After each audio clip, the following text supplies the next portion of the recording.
this year. On repeated occasions, I've seen Alfred say that we are still friends, and our separation has been amicable.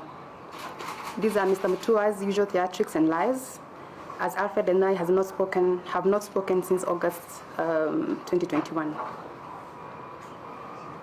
On September 8, 2021, Mr. Mutua, accompanied by his police bodyguard, Martin Zingi, arrived at my apartment and took away a car that was fully registered in my name with a spare key that he had illegally obtained.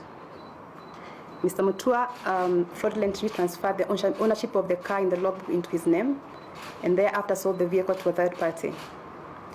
I filed a case which is pending in court, so I'll not comment further on this.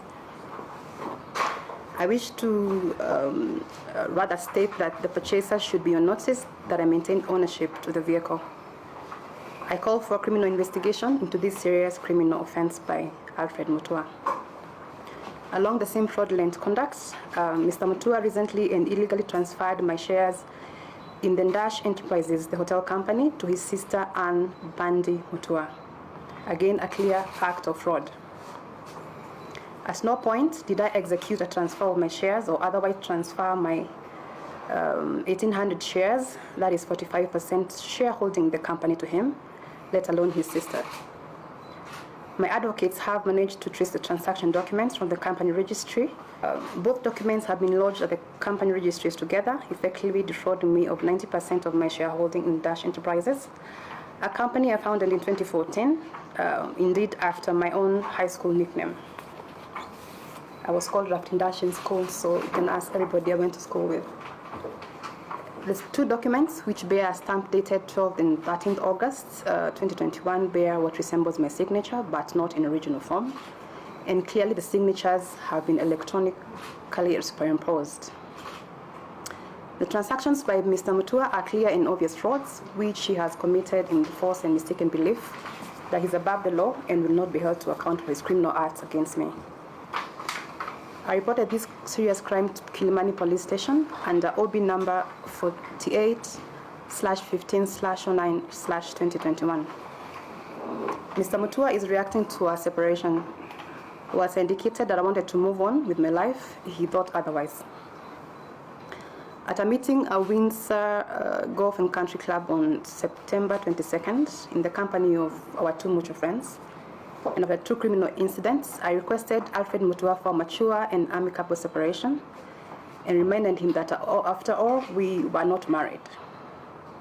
Mr. Mutua angrily termed me as his enemy number one and threatened to crush me to ash, as he takes away everything I have and everything I own.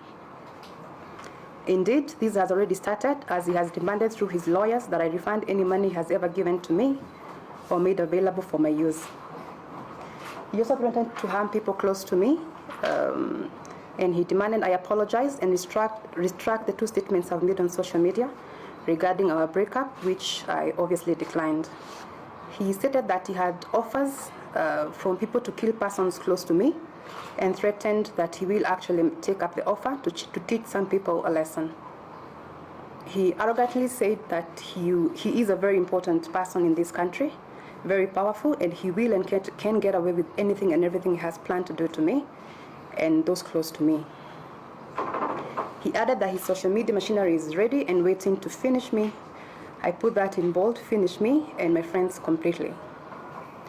On October 7th, 2021, I filed a case in the High Court of Milimani, Nairobi, for a restraining order because I believe my life and those around me are in danger. Mr. Mutua is fighting the restraining order by rubbishing my claims and wants the case transferred to Machakos, where he believes I'll be too scared to step and he's capable of, and I believe he wants to hire goons to bully and harass me when I attend court.